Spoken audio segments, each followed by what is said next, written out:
Don't panic. The bull market is still intact unless Bitcoin crosses this line in the sand. Hey guys, it's Keith Allen. What an unbelievable week we're having here this week. And gosh, the last 24 hours have been hectic for a lot of people, but I don't want you to panic. And man, I'm going to apologize right now. I got a brand new microphone and I'm already not really loving it. So please let me know if you can hear the audio okay. On that note, it's worth noting that live chat is open today. I love having you guys here with me. I love engaging with you guys. So if you have questions, if you have insights, I want you to share them. If you got questions, I want you to ask them, and let's kind of navigate this thing together. All right. Before we start, as per usual, do me the favor. Right. I'm giving you this free alpha day after day, week after week. Do me the favor of smashing all the buttons. Make sure that you especially hit that subscribe button up above there. And I'm going to give you a few seconds here to just share this thing because that helps me out a whole lot, right? So I can keep doing this thing. We got to grow this channel. We are we're lacking so in that department. So let's get through this together. It looks like Alexander's already here. Hey, Alex, good to have one of my regulars with me, and I invite everybody else to become a regular here too. If you have been, then you would not be surprised by any of the moves that we've seen here in the last 24 hours, or even where we've bounced from. This may prove to be a temporary bounce, so we're going to get into that and a whole bunch more. We're also going to look at we'll look at ETH, maybe we'll look at a couple of alts along the way, and get a sense of what's happening here. I think most importantly, I want to remind you guys, this is not again, this is not a time to panic. We can smell the fear in the market, but don't take the bait. Instead, it's a time for caution, disciplined risk management, and strategic positioning, right? Find the opportunities that on the assets that you're interested in and focus on those. Don't try and chase everything. Focus on what you have the most interested in. Focus on quality. This is not a time to run for the shitcoin of the day. This is a time to focus on quality. And so without further ado, let's go ahead and jump in. First things first, I'm going to start on FireCharts because we've got some brand new developments happening in the liquidity. And then we're going to go back and show you how we got to this point, what the bounce is looking like, whether we put the bottom in or not, and potentially where we could go if not. All right. So for starters, I'm going to take you over to FireCharts real quick. For anybody that's new, this is a heat map of the order book. By the way, material indicators. In full disclosure, I'm a co-founder of Material Indicators. These are our tools, and we are having a flash sale. It's not a coincidence, by the way, that the flash sale is for 30% and the dip has gone 30%. I kind of forecasted that. That's a whole secret. Okay, so flash sale ends tonight. If you want to take advantage of this, go do it today. I'll have the links in the description, but the promo code is MIAlpha30 for 30% off. So let's go ahead and climb in and see what we're looking at here. See these white lines here? It appeared here at about 81.8K, and it was 34 million bucks. And then as price was moving up, boom, it popped up to 117 million bucks. And now it's faded back a little bit, still 117 million. What's going on here? Well, number one, as I shared in our community, and oh my gosh, our communities have been on fire here this week. And if you're not there yet, I encourage you to join our Telegram communities. You'll find links in the description, and you'll find links on the Material Indicators X page to get to the Telegram community. If you're into the alpha, that's where it happens first. Before I post anything on YouTube, typically, or on X, typically, I typically post in our community channels. So I encourage you to join us there. There's a lot of alpha and a lot of great traders in those communities. So by all means, we'd love to have you. And so that's where I've been, all morning, and most of the night last night was there. So this is something I like to call liquidity herding. These guys don't really have an intention of getting filled here, but they are trying to keep price elevated. So this is somewhat of a plunge protection. You might consider it a trap. Sometimes it is. And so that depends on whether we have indeed put a bottom in here or not. And so with that, let's flip over to the candle chart and see exactly how we got to this point. As I posted on X this morning, this is a 4-hour chart, and it's a 4-hour chart because that is a direct reference to the 4 hours of sleep I got last night. But look where price went. It went exactly to my trend line, almost exactly to the trend line. And we have this CME gap here. To clarify, I am not a gap trader, okay? But I know a lot of people are. And this one was interesting to me because of the confluence it has with the trend line here. Now, the fact that it did not get completely filled, that is an area of, well, I'm not going to call it concern, but I won't call it a warning, because typically, unless you have just a steep V-shaped recovery, right, which this could develop into, but right now it's has more of the how should I say, characteristics of a dead cat bounce, until we start reclaiming some key levels here. And I'll go to the daily chart so we can get to what's really important here. I mean, you're looking at just a major wick here, right, on the daily chart. And let's not be don't get lost on us that we have a monthly close coming up today. Look at where we're leveling off right here, by the way, right? Some confluence with candle bodies on the past couple of days. So that's interesting. So the fact that this gap did not get filled, and the fact that we had this big wick down here, right? I typically like to see a retest of support levels. And so I would expect at some point in time, and it may not happen today, it may not happen this weekend. It could, certainly have enough catalyst for the volatility, and certainly enough FUD in the market for it. But at some point in time, I do expect a retest of this support level. And when that happens, maybe we actually go ahead and completely fill this CME gap right here. For anybody wondering at home, that CME gap is at $77,930. Front runners were coming in last night, and so that may be why this wasn't filled yet. But again, I find it very interesting that price went this far and didn't make it all the way down to the gap. So I do want to see that gap actually get completely filled. That gets us a wick through the trend line. Now, could we potentially go lower from there? And the answer is, and you may not want to hear this, the answer is yes. Now, why? Well, the list of reasons why is way too long, but we could sum it up by saying things like economic uncertainty, tariffs, geopolitical tension. You know, we had some interesting economic data come out this morning. A bit of a mixed bag. I think all in all, for the most part, positive. But so the PCE month over month was right on target. Personal income. This was the big win, right? This was a huge. Hugely positive number here, 0.9%, when only 0.3% was forecasted. So this was a big number on personal income month over month. Spending is down, however. And so as we look down the list, PCE month over month, this was as forecasted. PCE year over year, also as forecasted. A bit of a contradiction here between wholesale inventories and retail inventories, but I would say this kind of makes sense because people were anticipating the tariffs, right? So maybe there is some stockpiling of inventory based on concern about tariffs. Core PCE index year over year. This one came in a bit cooler than expected, so that's not great. Well, actually, no, it is actually it's right as expected. So we're aligned right there. Okay, so that's good. I think all in all, a relatively positive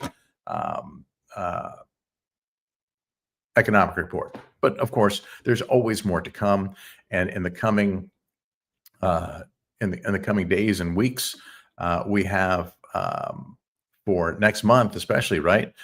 We've got a candle close tonight on the monthly, and then next week we start with a whole new round of data that the Fed and Fed watchers will be watching. Most specifically, We will have more jobless claims, non-farm payrolls, and unemployment coming up next Friday. So I'm expecting volatility to continue through that. And then, of course, mid-month, we have an FOMC meeting. That would be the March, I think it's like around the 17th. We have a FOMC meeting where they make their Fed rate decision, where they're going to cut, pause, or raise.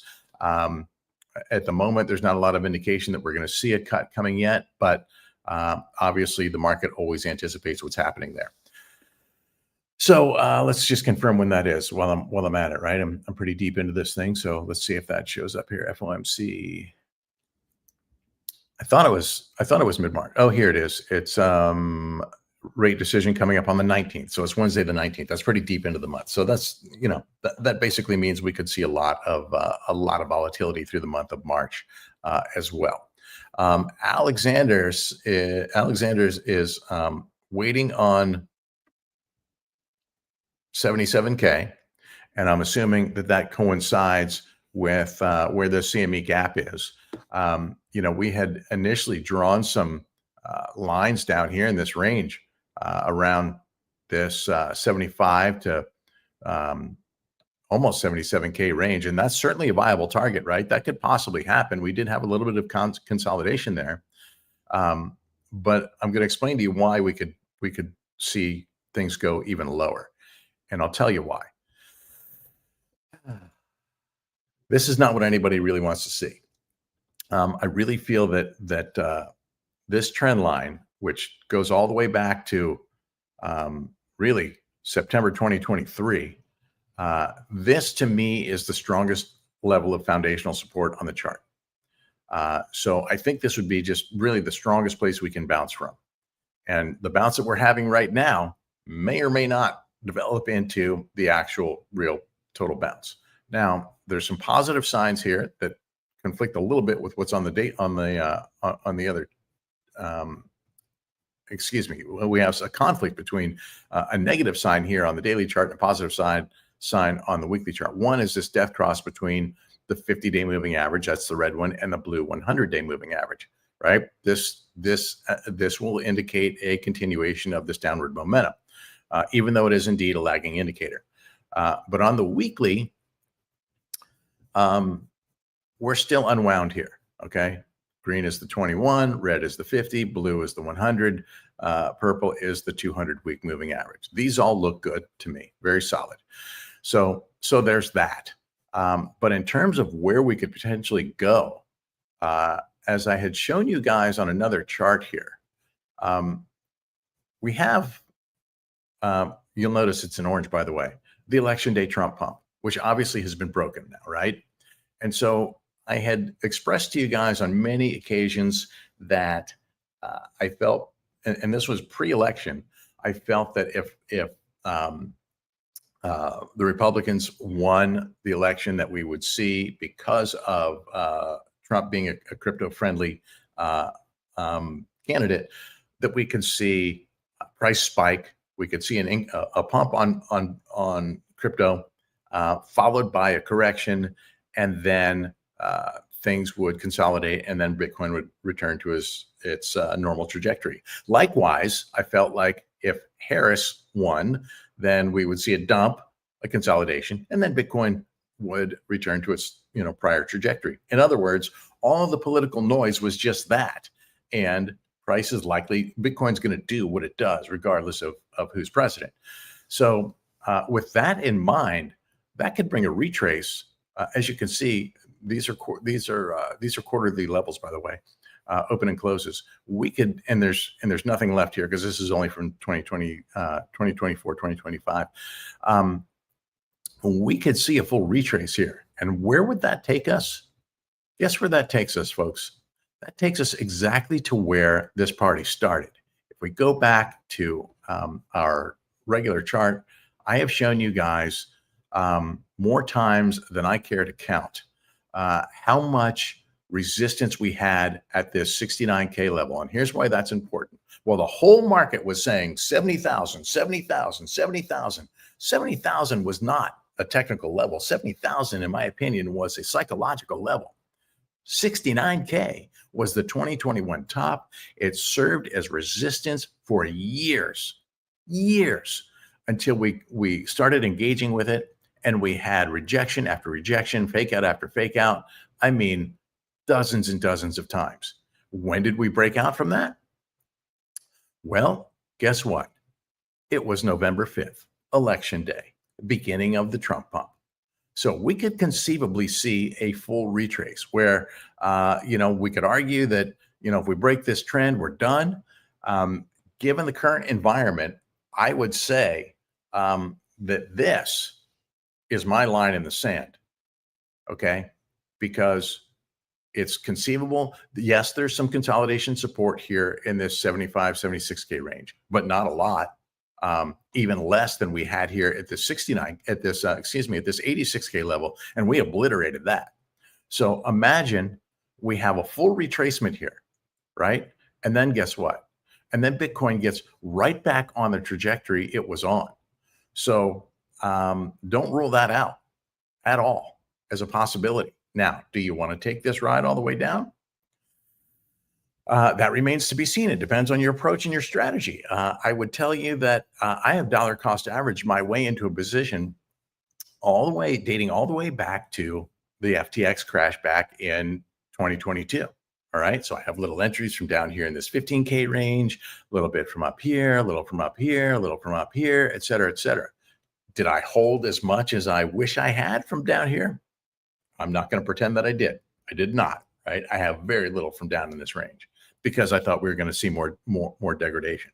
And that's why I'm trying to take a lesson that I believe I've learned and not panic here and buy the blood, if you will, even if some of that blood is my own. And the hardest part about doing this is watching your portfolio value erode.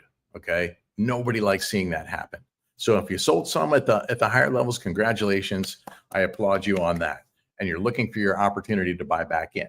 If you're going to be conservative, maybe this isn't it. Maybe you want to wait for this retest of support to come back down here. And we're seeing this in a lot of coins, mind you, right? I told you we would look at ETH. Let's look at ETH. And for the record, yes, I did buy. I did buy here. For sure, I did. I still have an order open here that did not get filled on the CME gap. Hoping that it does get filled.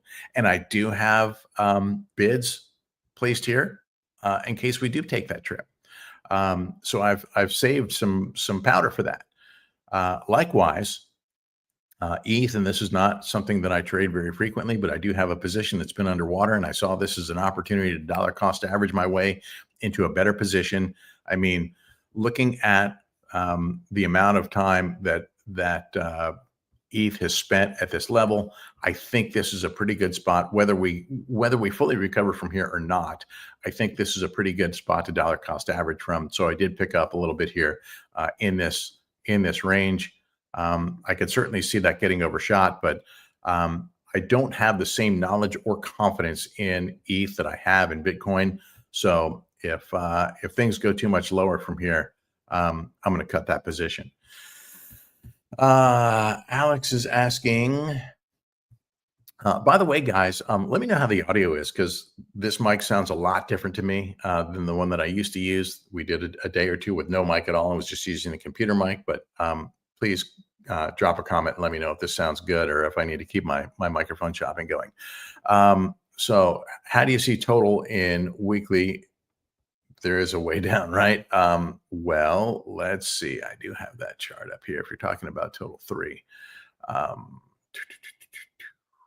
Where is it? Where is it?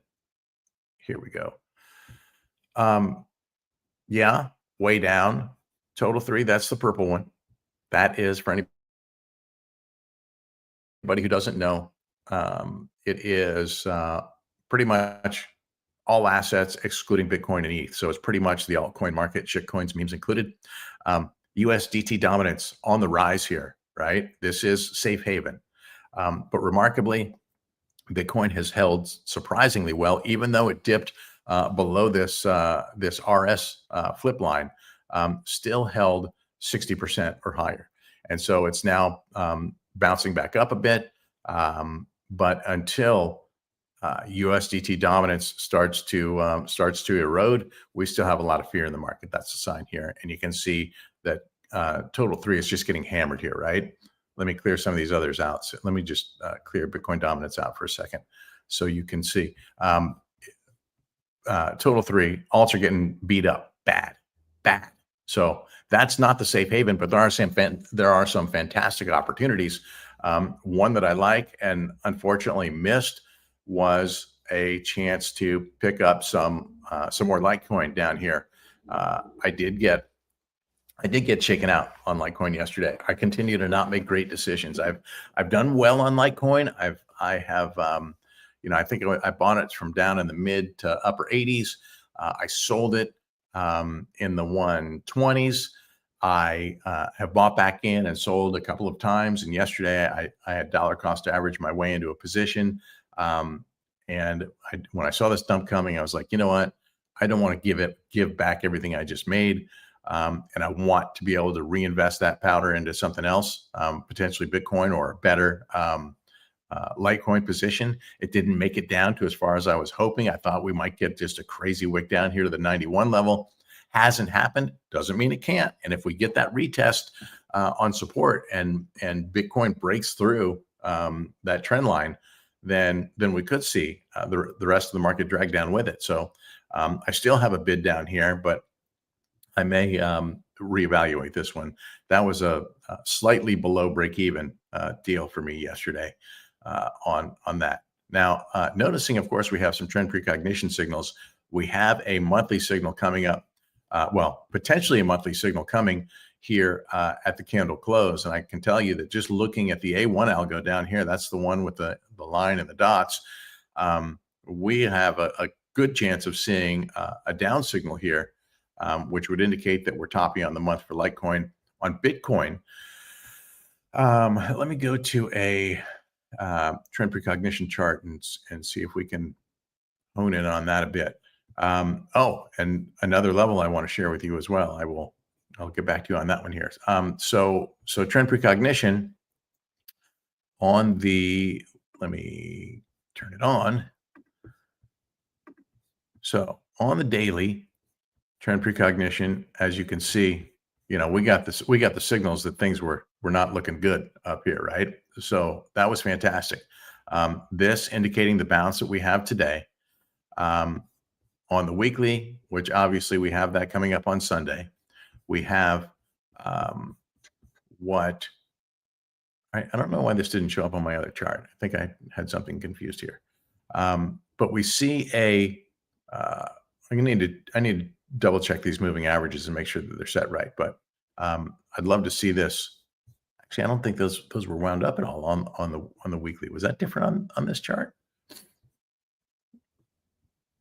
Pardon me while I look into that. Yeah, I got to check something. Something's not right here on my moving averages. I may need an update or something in there. So we'll exclude that from the discussion for the moment. Well, I can sort that after the fact. But on the monthly, oh, I'm on the wrong chart again. On the monthly, and let me just shut these down. On the monthly, you can see we're coming off of a down signal, which we got, and it looks like we could continue that trend. Now, it would be nice if this wick gave us a reversal and we see this A1 slope line, that's the orange one down here. If we see that tick back up, that would be a positive sign. So we'll be watching for that at the monthly close. But here's something else I want to show you. And I've shared this with you before. Notice the RSI on the weekly. Right, 41, 42. I got it right at 41 and a half now on this chart. This is a spot that really has historically signaled whether or not we are indeed in a bull market or a bear market. And anytime we get below this, well, you can see things go south. And when we're above it, even though we might have these dips in volatility, things go north. And so it looks like we could be headed for a retest of that. And that's something I'll be watching very, very closely. If we get a break below, that's not something you want to see. and that would be another indication that that it's the end of the bull run. So that's another line in the sand for me. Is this weekly RSI for Bitcoin? Hope that gives you something insightful to look at. What else have we got to look at here? Oh, we could check out a couple of other alts. What would we say? We looked at LTC. Let's look at Solana, which has just been getting hammered. Solana's been getting beat up pretty bad, and look where it went, right to the trend line. Not to the trend line, but to the prior RS flip level. Wicked through that a bit, and now trying to reclaim some ground. The fact that it did make its way back above the 0.5 fib is a positive, and this could be a great opportunity for Solana. I would look potentially for a retest of support here, and if that breaks down here to the 382 as potential entries on Solana. If we lose that, then there's nothing structural till we get back down here. And then we would be revisiting a prior consolidation level, prior RS flip level, way down here. So this would be a long shot. I really wouldn't expect this to happen, but who knows with what's going on in this market. Doge, another popular one. Haven't even looked at this, so we're doing this blind and in the fire, if you will. And it is actually holding on to this trend line here. So that may be an opportunity. I'm not a big fan of the memes. The only interest I have in this coin is related to Elon Musk and the fact that he's, been as bold as to name the government agency that he's kind of created out of thin air, Doge. And who knows if maybe someday there's some incentive for Doge either on the X platform or otherwise used in a true utility fashion or a payment fashion. So I have a little bit of that, but I'm not married to it. And if I see a breakdown, I'm just dumping it. Like every time I start playing with alts, I'm reminded of why we call them shit coins. So my focus is really on Bitcoin, and that's exactly why I'm going back to this chart. In terms of the dip that we've seen here, listen, I've been preaching for years, 20 to 40% corrections and even greater are common. We've had some that were bigger in the past, including this mid-cycle top here, which I think was about 56%. We've seen bigger corrections than this. And so don't be spooked by this. This could absolutely, and quite frankly, this could mirror what we're seeing here, right? This could be our mid-cycle top, and we could get another rally after this. So that's what I'd really love to see here. And if that does happen, then my targets would be exactly what they've always been. That's unchanged. We have a target on this cup and handle that was up around 122, between 122 and 125K. So I'd still like to see that play out as a potential level, and presumably higher, right? The next fib level up above that is at like 149 level, and then up to maybe even closer to 250. That is highly speculative and really going to depend on the administration on a number of levels, including what's happening economically, with tariffs, et cetera. What kind of policies we get out of the SEC in terms of regulating Bitcoin and alts and DeFi. So we know we have a crypto-friendly administration, but we still don't yet have the definition of those policies yet that we're looking to see. There's a lot to watch this weekend, and I am sure that it is going to be pretty spicy here for a little while. So I would encourage you guys to spend some time looking at charts here, figure out what levels you're comfortable with. Be nice if this holds as plunge protection for the weekend. I'm not sure if it will. The fact that it's moved around several times already is an indication that you can't really trust it. But as long as it's there, it's plunge protection, and there's a lot of it. Likewise, it looks like we have some coming into the upside as well. Not nearly the same volume, but there's something significant with this 90K level that would um, be a justification for keeping that lean. And one of those justifications is reclaiming all of these levels here, especially wanting to see the 21-week moving average reclaimed. It currently sits right at 90,246. So that explains why we see some overhead resistance coming in on FireCharts right here. They're trying to prevent a move from up here. So if this plunge protection holds for the weekend and we get to just range in here, then I would suggest you sit on your hands, take some time looking at charts, identifying the assets that you want to pick up, trade, or invest in, and set those trades. Take the emotion out of it. Set your limit orders, set your stop losses, set your take profits before you even open the trade. And that takes all of the emotion out of it. Simple as that. All right, guys, with that, I'm going to wrap it here for the day, but I will, of course, be tuning in throughout the week and weekend.